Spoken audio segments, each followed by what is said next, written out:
Get on your knees and apologize to my wife, or get out of my house. My son said those words while I was standing in the kitchen of the home I had built with my own hands. He was not shouting. That was what hurt the most. His voice was calm, controlled, almost bored, as if he were asking a stranger to move his car. I stared at him for several seconds, waiting for the boy I had raised to appear behind the man standing in front of me. He never did. My name is Harold Mercer. I was 71 years old that October morning, and for nearly 3 years, I had lived under the same roof as my son, Evan, and his wife, Sabrina. I had convinced myself that sharing my home with them was what family did. I told myself their sharp comments were harmless. I ignored the way Sabrina stopped asking for my opinion and started giving me instructions. I overlooked the way Evan slowly stopped calling me dad and began treating me like an inconvenient tenant. But that morning, something inside me finally broke. It happened because of a pair of muddy shoes. Sabrina had come home from filming one of her lifestyle videos and dropped her expensive heels on the kitchen floor. Mud covered the hardwood I had installed myself years earlier. I politely asked her to move them. She looked at me like I had interrupted something important. Then she laughed. "Harold, seriously? You still think this is your house?" I felt the words before I understood them. My house. The house where I had carried Evan through the front door when he was 6 months old. The house where his mother, Elaine, had once stood beside me choosing curtains for the living room. The house where we had celebrated birthdays, Christmas mornings, graduations, and the final Thanksgiving before Elaine died. I swallowed. "Evan," I said quietly, "tell her to stop." My son looked at his wife. Then he looked at me, and that was when I saw it. He had already chosen her. "Dad," he said, "you've made things uncomfortable for Sabrina long enough." My chest tightened. "What have I done?" Sabrina folded her arms. "You question everything. You criticize how I run the house. You make comments about our finances. You act like we owe you something because your name is on a few old documents." I almost laughed. Not because it was funny, because I suddenly understood. They weren't asking me to leave. They believed they had already taken the house from me. Evan stepped closer. "Dad, apologize to Sabrina. Get down on your knees if you have to. Or pack your things and leave." For a moment, I couldn't breathe. I looked at my son's face. The same face I had once kissed after he scraped his knee. The same child whose college tuition I had paid when he was certain his future was over. The same boy I had carried upstairs after he fell asleep on the living room couch. And now he was telling me to kneel. I could have argued. I could have reminded him exactly whose money had paid for that house. Instead, I looked toward the hallway. Then I quietly said, "Give me 20 minutes. Sabrina smiled. She thought she had won. Evan nodded. Neither of them knew that I had already made one phone call the night before. And neither of them knew what that call had put into motion. Because the moment I walked out of that house with one old leather suitcase, I stopped being their father who could be controlled. I became the man who could legally take back everything they thought belonged to them. And before that day was over, Evan was going to discover a truth I had kept hidden from him for 11 years. The house was only the beginning. I went upstairs without saying another word. Every step felt heavier than the last. Not because I was afraid to leave. Because I was trying not to remember how many times I had walked those same stairs carrying something for my son. A school project. A birthday present. A box of winter clothes. Once, when Evan was 10, I had carried him up those stairs after he fell asleep against my shoulder. That memory came back to me now, and it nearly destroyed me. I entered the bedroom I had used for almost 3 years and closed the door behind me. My hands were shaking. I sat on the edge of the bed and stared at the suitcase beside the closet. It was the same leather suitcase Elaine had bought me before our 25th anniversary. She had told me it was too expensive. I had told her we were allowed to own one nice thing. She laughed. God, I missed that laugh. I opened the suitcase. I packed slowly. 2 shirts. 3 pairs of trousers. A sweater. My medication. My shaving kit. Then I stopped. I looked around the room. There were photographs everywhere. Evan at 12. Evan at his high school graduation. Evan beside me on his wedding day. In every photograph, I was smiling. In some of them, I was holding him. I wondered when that boy had disappeared. Or maybe he hadn't disappeared at all. Maybe I had simply refused to see the man he had become. A knock came at the door. I turned. Evan stood there. He didn't look angry anymore. He looked impatient. "You have 10 minutes. I stared at him. 10 minutes? Dad, don't make this harder than it needs to be. I almost smiled. Harder for whom? Do you remember when your mother died? I asked. His face changed slightly. Dad, not now. You were 28. You couldn't sleep. You sat on the floor beside her bed for 2 nights because you were afraid to leave her alone. Stop. I stayed too. His jaw tightened. I know. No, I said quietly. I don't think you do. For several seconds, neither of us spoke. Then Evan looked at my suitcase. Take what you need. We'll arrange for the rest later. We'll. As if my belongings were already his. As if my life could be divided into boxes and delivered whenever he felt generous. I closed the suitcase. Where am I supposed to go? Evan shrugged. Hotel. Apartment. Whatever you want. I stared at him. I raised you. His expression hardened. And I've spent years hearing about everything you've done for me. That sentence hurt more than the command to leave. Because I realized he didn't remember my sacrifices as love anymore. He remembered them as debt. I walked past him. Neither of us said goodbye. Downstairs, Sabrina was waiting near the kitchen island. She glanced at my suitcase and smiled. Not a big smile. Just enough. That tiny expression told me everything. She believed the house was finally hers. At the front door I stopped. My fingers rested on the brass handle. I looked back one last time. The hallway. The staircase. The framed photographs. The hardwood floor I had installed board by board. My throat tightened. Then I heard Sabrina behind me. Harold? I turned. She pointed toward the small table near the entrance. Leave the spare keys. I stared at her. The spare keys. That was what she wanted. Not forgiveness. Not peace. Not even a goodbye. The keys. I slowly removed them from my pocket. But I didn't hand them over immediately. Instead, I looked at Evan. Are you absolutely certain this is what you want? He didn't hesitate. Yes. I placed the keys on the table. Then remember this moment. Sabrina frowned. Evan rolled his eyes. I opened the door. Cold October air hit my face. I stepped outside with one suitcase and a heart that felt heavier than anything I had ever carried. The door shut behind me. I stood on the sidewalk for several seconds. Then I reached into my coat. My fingers found the small phone I had kept hidden there. I called a man named Marcus Bell. He had been my attorney for 17 years. He answered on the second ring. Harold? It's done, I said. There was a pause. Then Marcus asked the question I had been expecting. Did they make you leave voluntarily? I looked back at the house. The curtains moved behind an upstairs window. Yes. Good. I frowned. Good. His voice became very serious. Because now I can activate everything you signed last night. My heartbeat changed. I lowered my voice. Marcus, how long? Until they realize what you've done? He paused. Probably until they check the bank. I closed my eyes. Inside that house, Evan and Sabrina were probably celebrating. They thought I had lost. They had no idea I had just walked away from the only thing they could see. The house. What they couldn't see was everything behind it. And the first account Marcus was about to freeze contained $286,000 that Evan had been spending as if it belonged to him. But that wasn't the worst part, because there were 2 more accounts, and one of them was connected to Sabrina's entire public life. I checked into the hotel just after noon. The room was beautiful. Too beautiful. A large window overlooked the city. Fresh flowers sat beside the bed. Someone had placed a small chocolate on the pillow. I couldn't enjoy any of it. I kept thinking about my house. Not the walls. Not the furniture. My memories. For 28 years, that place had been where my family returned when the rest of the world became difficult. Now my own son had made me feel like I was the one who didn't belong there. I sat beside the window and called Marcus. What happens first? The accounts, he said. I closed my eyes. Do it carefully. I will. And Marcus? Yes. Don't touch anything that belongs solely to Evan or Sabrina. There was silence. Then he said, I know. That mattered to me. I didn't want revenge. I wanted consequences. There was a difference. At 6:18 that evening, Evan and Sabrina went to an expensive restaurant downtown.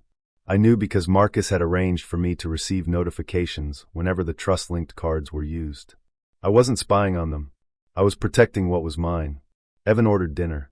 He handed the server his card. A few minutes later, the server returned. I'm sorry, sir.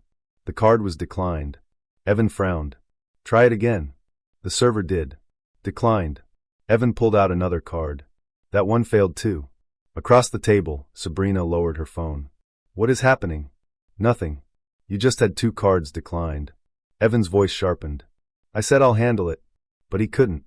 Because every account they had been treating like an endless supply of money had been connected, directly or indirectly, to the family trust. And that trust belonged to me. The restaurant manager came over. Evan's face turned red. Sabrina looked around. She noticed 2 people at the next table watching. That was when embarrassment became fear. She leaned toward Evan. Harold did this, didn't he? My son froze. He didn't answer. Sabrina whispered again. Did your father cut us off? Evan finally said, No. There has to be an error. But somewhere inside, I think he already knew. He knew because he had spent years assuming that access meant ownership. He had never bothered to read the documents.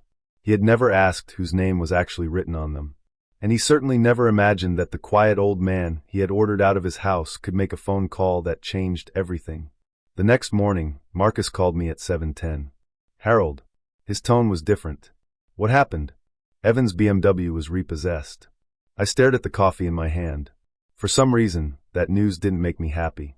I imagined my son standing outside that house, watching a tow truck take away the car he had driven for years. A car I had helped provide. A car he probably believed was proof that he had finally made it. Was he there? I asked. Yes. My throat tightened. Did he say anything?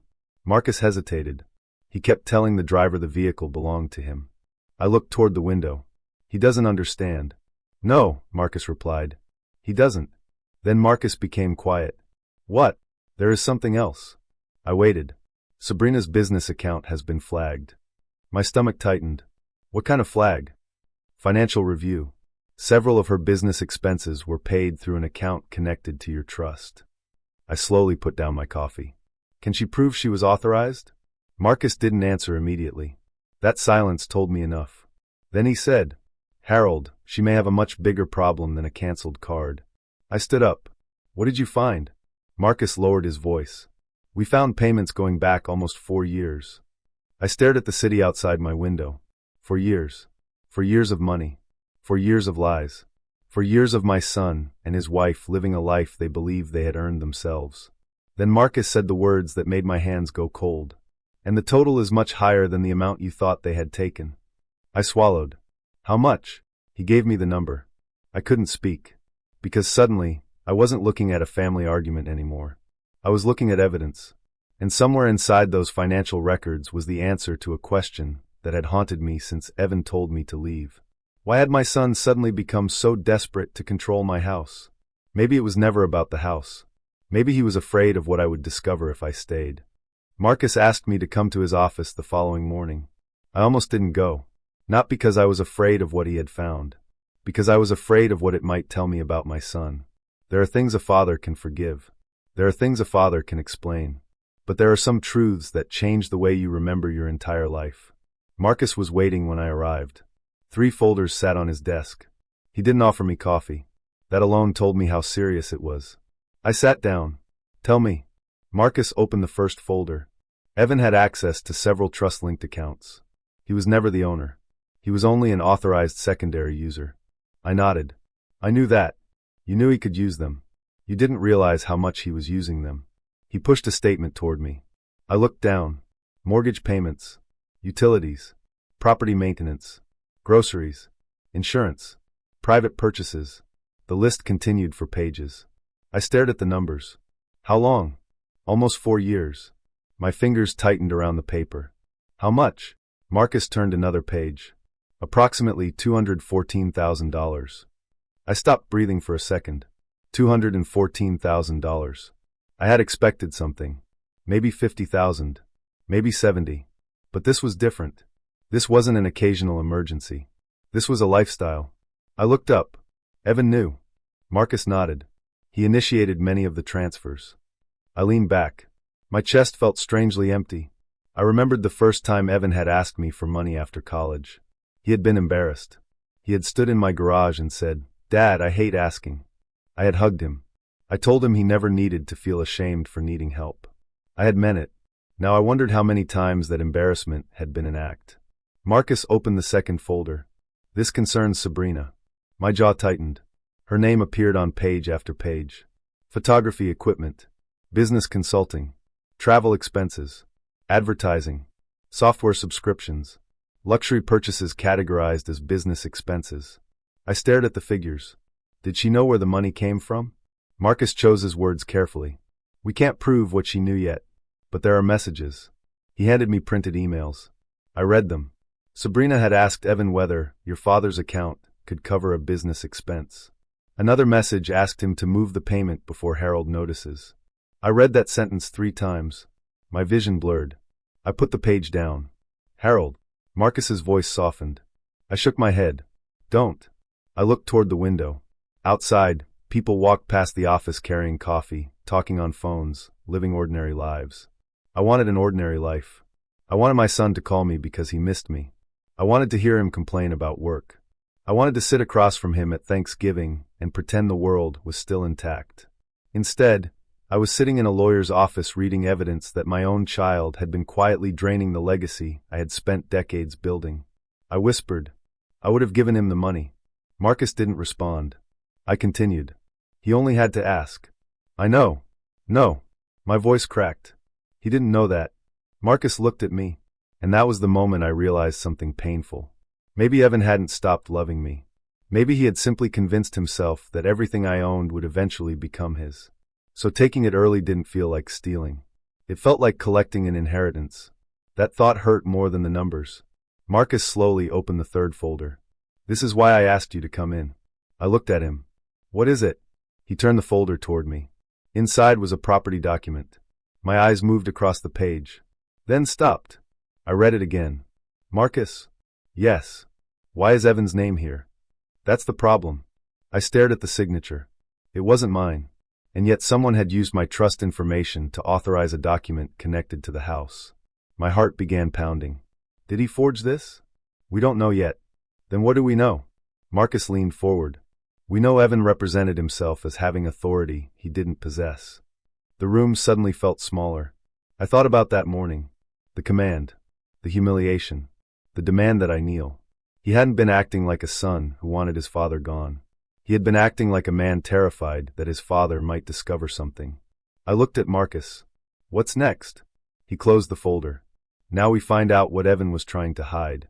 I stood slowly. For the first time since leaving my house, I felt something stronger than sadness. It wasn't anger. It was clarity. And then my phone rang. Unknown number. I answered. A woman's trembling voice came through. Mr. Mercer? Yes. You don't know me. Who are you? She hesitated, then whispered. I used to work for your son. My stomach tightened. Why are you calling me? Her breathing became uneven. Because Evan told me something about your house. I gripped the phone. What did he say? Silence.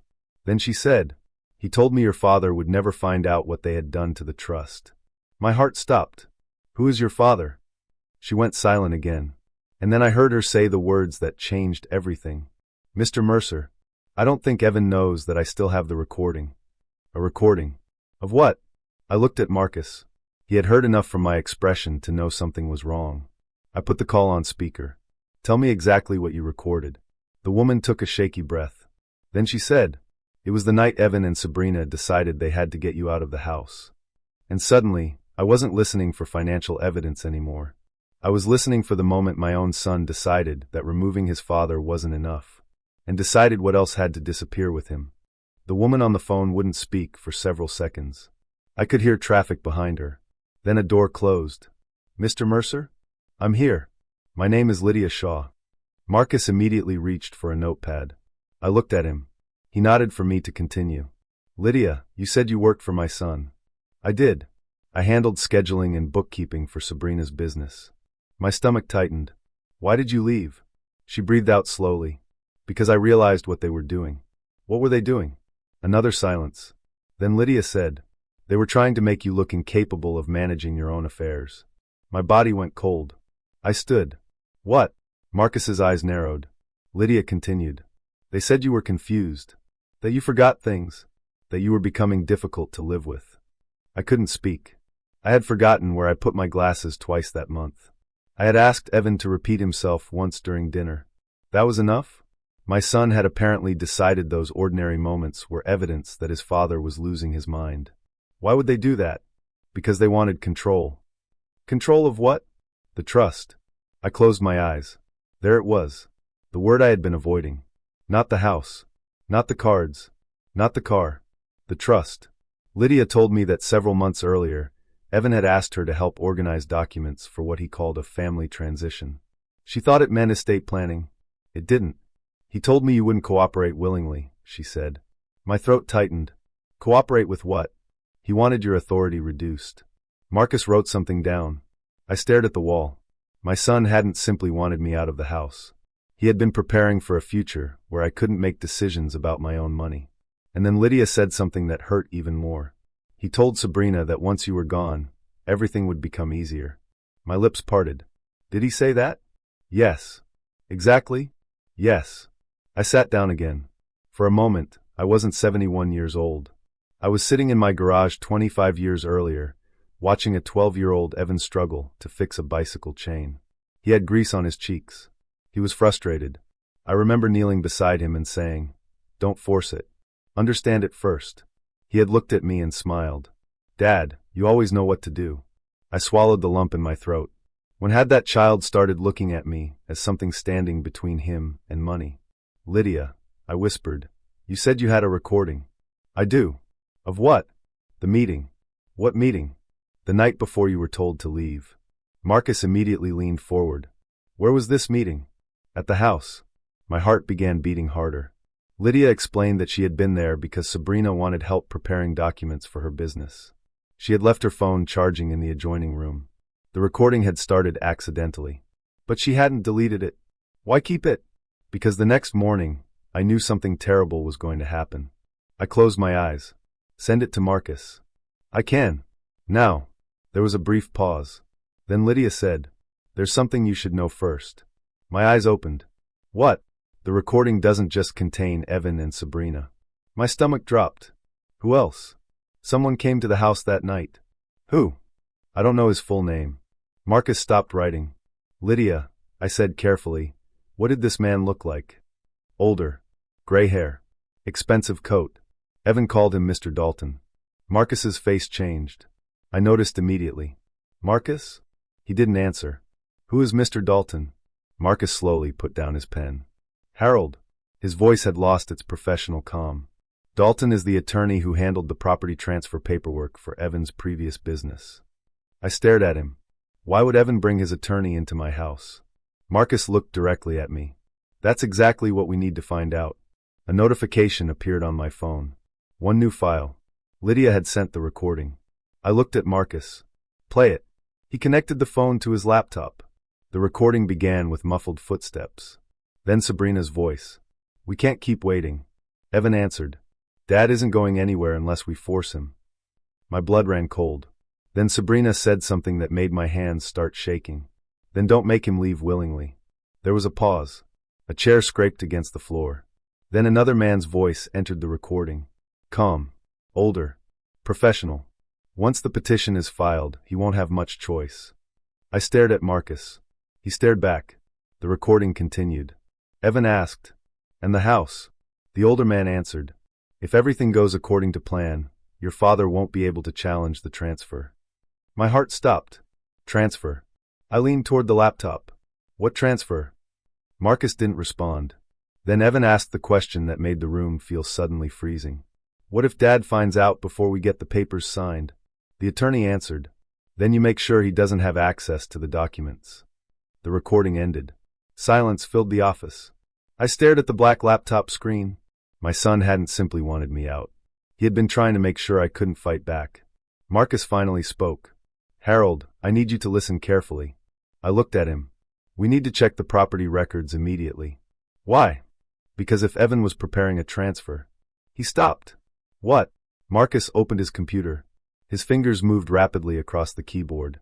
Then his expression changed. He looked at me, and I knew before he said anything that the news wasn't good. "Harold." "What?" "The house has already been listed in a legal filing." My heart sank. "When?" Marcus stared at the screen. 6 days before you were thrown out." I couldn't move. 6 days. That was the same week I had noticed Evan suddenly becoming unusually polite. The same week Sabrina started asking me strange questions about my health. The same week they began insisting I needed to rest. I looked at Marcus. Who filed it? He turned the laptop toward me. My eyes went to the name. And for the first time that day, I felt something stronger than heartbreak. I felt fear, because the person who had filed the document wasn't Evan. It was someone I had trusted enough to sign papers for me years ago. Someone who had access to my private records. Someone who knew exactly how my trust worked. And that meant Evan hadn't been acting alone. I thought being thrown out of my own house was the worst thing my son could do to me. I was wrong. 3 days after the recording surfaced, Marcus called me before breakfast. "Harold, I need you to sit down." I was already sitting. "Tell me." His voice became quiet. "Evan filed a petition against you." My fingers tightened around the coffee cup. "What kind of petition?" "Guardianship." For several seconds, I didn't understand the word. Then I did. My son wasn't just trying to take my house. He was trying to convince a court that I couldn't take care of myself. My mouth went dry. "On what grounds?" Marcus exhaled. "He claims you're becoming mentally unstable." I stared at the wall. Then I laughed. One short, bitter sound. "Mentally unstable?" "Harold." "No." "Tell me what he wrote." Marcus began reading. "According to Evan, my recent financial decisions showed erratic judgment. The canceled accounts, the vehicle repossession, the utility restrictions, even my decision to leave the house. He had taken every action I had deliberately made and twisted it into evidence that I was incapable of making decisions. My own son had turned my strength into a weakness. Then Marcus said something that made my stomach turn. "He also claims you abandoned your residence without explanation." I closed my eyes. I remembered standing at that front door. My suitcase beside me. My son's voice behind me. "Get out." Now Evan wanted a judge to believe I had simply wandered away from my home because I was confused. I whispered. "He told me to leave." "I know." He watched me walk out. "I know." And now he's telling a court I didn't understand what I was doing. Marcus didn't answer. I pressed my palm against my forehead. Then he said, "There is one more thing." I lowered my hand. "What?" He submitted a doctor's letter. My heart sank. "What doctor?" "Dr. Leonard Voss." I frowned. "I don't know him." "That's what I expected." Marcus paused. "The letter says he examined you and believes you're showing signs of cognitive decline." My entire body went still. "Marcus." "Yes. I have never seen that man." "I know. I have never spoken to him." "I know." "Then how did he examine me?" Marcus's silence answered the question. He hadn't. My son had submitted a medical opinion from a doctor I had never met. I looked toward the window. The city was beginning to wake. People were going to work. Cars were moving through intersections. Somewhere, a father was probably calling his son to remind him to drive safely. I thought about Evan. When he was 9, he used to crawl into my bed after nightmares. He would whisper, "Dad, don't leave." And I never did. Not once. Now that same boy was trying to convince a court that I was too confused to control my own life. My eyes burned. "Marcus." "Yes." "Do you remember my evaluation from last spring?" There was a pause. Then his voice changed. "Of course. Get it?" I already did. That surprised me. Marcus continued. 7 months ago, you underwent a complete cognitive evaluation at the Franklin Neurological Center. I remembered it. I'd gone because I wanted a baseline assessment. My wife had always told me that getting older didn't mean pretending nothing changed. For hours, Marcus said. Memory, reasoning, executive function, judgment, processing speed. Everything. I listened. The specialist concluded that you showed no evidence of cognitive impairment. My throat tightened. What were the exact words? Marcus read from the report. Cognitive performance is strong for age, with intact executive function, reasoning, memory, and independent decision-making capacity. I closed my eyes. My son had tried to take away the legal recognition of my mind. And 7 months earlier, I had unknowingly built the shield that could destroy his entire argument. File it, I said. Already prepared. And the doctor's letter? We're investigating. I stood. What do you mean? Marcus's voice hardened. We're verifying whether Dr. Voss ever examined you. A cold feeling moved through me. Marcus, there's more. I stopped walking. What? The signature on the letter doesn't match the doctor's signature on his public medical filings. My heart began pounding. Are you saying it's forged? I'm saying we aren't going to accuse anyone until we have proof. I understood. Marcus was careful. He didn't need to shout. Facts would do more damage than anger ever could. I walked to the window. Send the evaluation to the court. I will. And Marcus? Yes. Don't protect Evan. There was silence. My voice broke. But don't destroy him just because he's my son. Marcus didn't respond immediately. When he finally spoke, his voice was softer. Harold, you don't have to destroy him. I stared at the reflection of my own face in the glass. Then what happens? His own decisions will do that. The call ended. I remained at the window. For the first time, I understood what my wife had meant years ago when she told me that consequences were sometimes the only teacher left for a grown child. But before I could sit down, my phone rang again. Marcus. I answered. What's happened? His voice was completely different now. Harold, the court clerk just confirmed something. My stomach tightened. What? The petition wasn't Evan's first move. I frowned. What does that mean? It means someone filed something before the guardianship petition. What? Marcus took a breath. A property transfer request. I felt the room tilt. To transfer the house? Yes. Into whose name? Silence. Marcus. He finally answered. Not Evan's. My blood went cold. Then whose? His next words were almost a whisper. The name on the filing belongs to a company you haven't heard of. I gripped the edge of the desk. What company? Marcus hesitated. Then he said, Harold Mercer Holdings. I stopped breathing, because I had never created that company. But someone had created it using my name. And if the documents were genuine, it meant someone had been preparing to steal my house long before Evan ever told me to leave. For the first time in my life, I was afraid of my own name. Not because I had done anything wrong, because someone had learned how to use it without me. Harold Mercer Holdings, I repeated. Marcus nodded. The company was registered 9 months ago. I stared at him. By whom? That is what we're trying to determine. Then find out. Marcus turned his laptop toward me. A registration document filled the screen. My name was there. My supposed signature was there. Even an address connected to one of my older business entities was listed. It looked real. Almost perfect. But there was one problem. I had never signed it. Marcus pointed to the bottom. Look at the date. I did. My stomach tightened. That was the day I had been out of town for my sister's funeral. I had spent the entire day surrounded by relatives. There was no way I had signed anything that morning. Marcus leaned back. That gives us our first solid contradiction. I looked at him. What about Evan? We don't have proof yet. Then get it. Marcus nodded. But before he could say anything else, his phone rang. He answered. Marcus Wallace. He listened. His expression changed. What broker? I immediately knew something was wrong. Marcus stood. Send me the file now. He ended the call. I stared at him. What happened? Evan tried to use the property filing. My chest tightened. For what? To secure a private financing deal. I stood. With my house. Marcus shook his head. No. That answer should have relieved me. It didn't. Then what property? Marcus looked directly at me. Something much more valuable. My heart began pounding. What? He opened another document. An investment property held under one of your older companies. I stared at the screen. I knew the property. I had purchased it years ago and placed it into a holding company because I never wanted my personal name attached to every asset I owned. Marcus continued. Evan apparently believes the company you created is under his control. I almost laughed. Why would he believe that? Because someone told him it was. Who?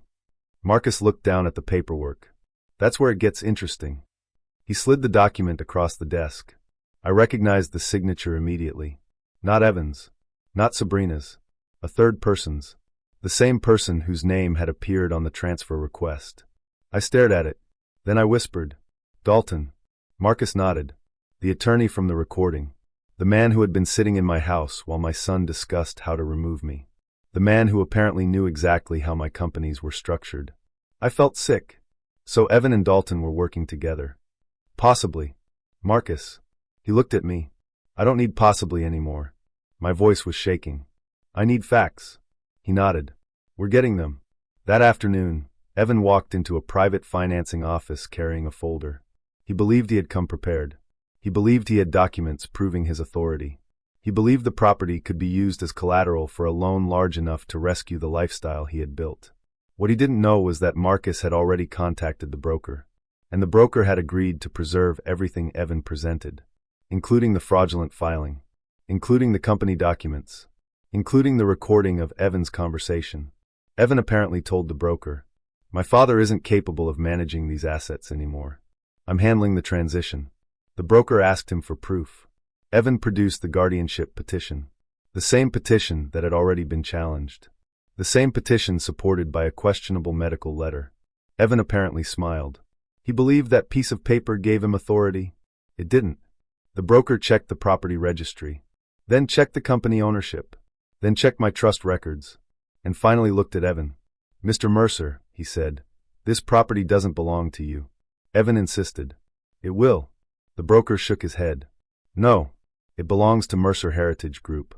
Evan apparently went pale. Then he asked the question that told me exactly how little he understood about my life. "Who controls it?" The broker looked at the registry. "Harold Mercer." Evan couldn't believe it.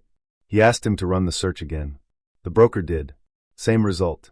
My son had spent years believing he knew what I owned. He didn't even know the half of it. But the real shock came when Evan apparently pulled out the fraudulent company paperwork. He placed it on the desk. "This proves I have authority." The broker looked at it, then at Evan, then back at the document, and finally said, "Where did you get this?" Evan didn't answer. That silence was enough. The broker quietly pressed a button beneath his desk. The entire conversation was being preserved.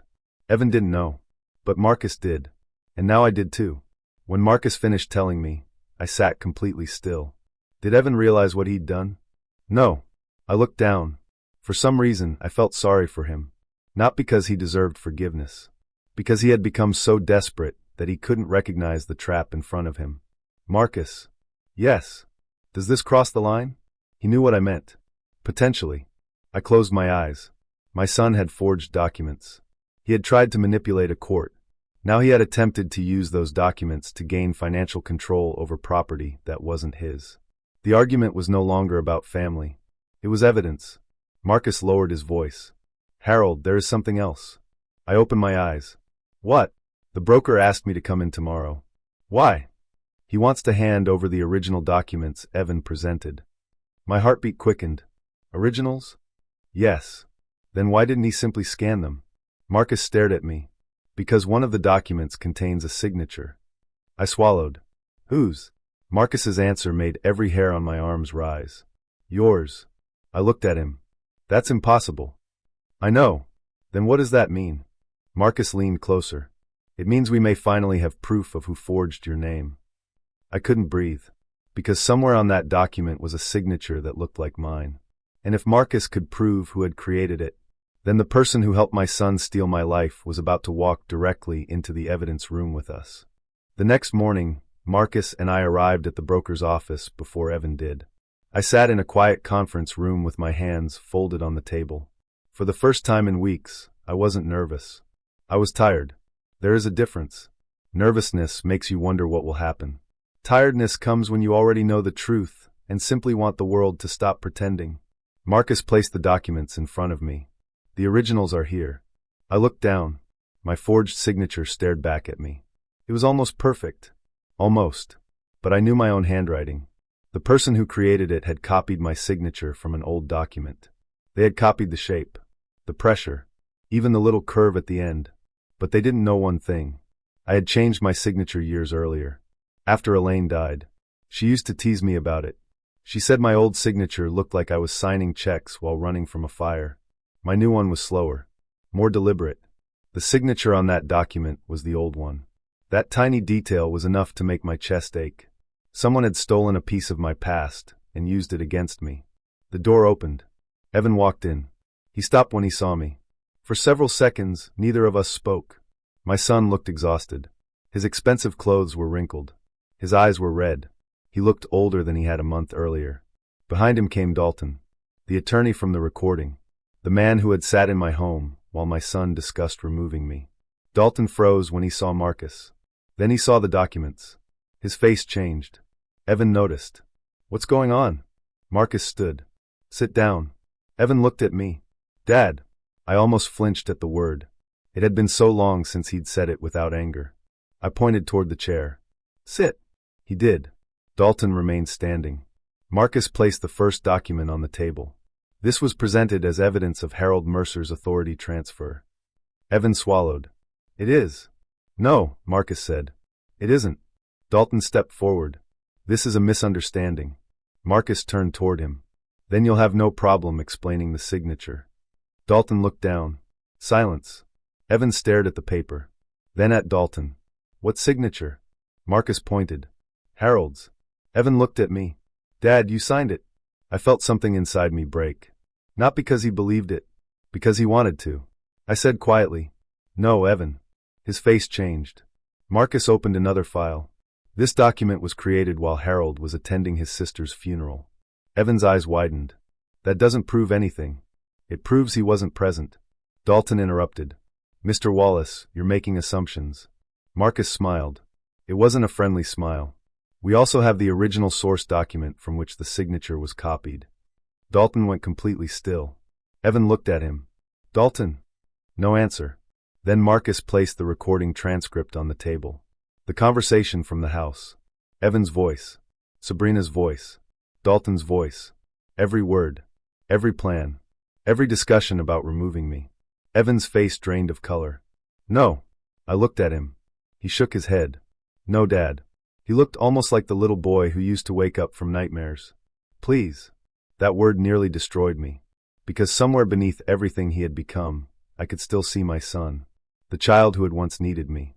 The young man I had helped through college. The husband I had supported.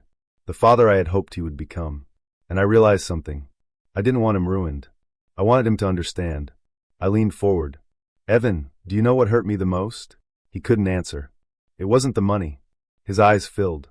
It wasn't the house. I swallowed. It wasn't even you telling me to leave. He looked at me. It was realizing that you stopped seeing me as your father.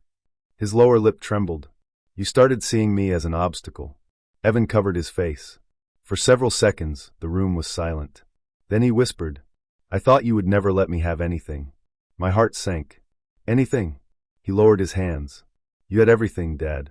I stared at him. You thought I had everything? He nodded. You had the companies, the properties, the accounts. You had Mom. That last sentence broke him. And it broke me too. I looked down. I lost your mother, Evan. I know. No. You don't. My voice cracked. I lost the woman who stood beside me when I had nothing. I spent years building things because I wanted you to have choices I never had. He cried silently. And when you needed help, I gave it. I know. I would have given you more. He looked up. Then why didn't you tell me? I paused. Because there was the truth. I thought I was teaching you to build your own life. His eyes dropped. And I thought you were keeping me from mine. I nodded slowly. That was your mistake. He looked at me. And mine was believing that giving you everything would make you grateful. Neither of us spoke. Finally, Marcus closed the folder. The legal proceedings will continue. The financial records will be reviewed. The forged documents will be investigated. The petition against Harold will be withdrawn. Evan nodded. He didn't argue. For once, he didn't demand anything. Dalton's attorney arrived shortly afterward.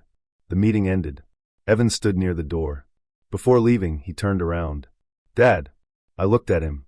Can I come home? My chest tightened. There was a time when I would have said yes immediately. But I had learned something. Forgiveness and trust are not the same thing.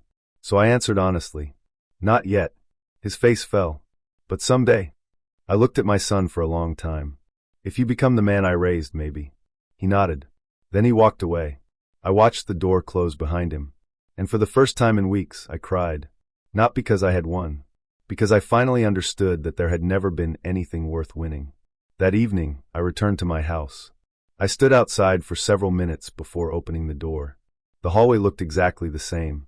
The staircase. The photographs. The old hardwood. But I was different.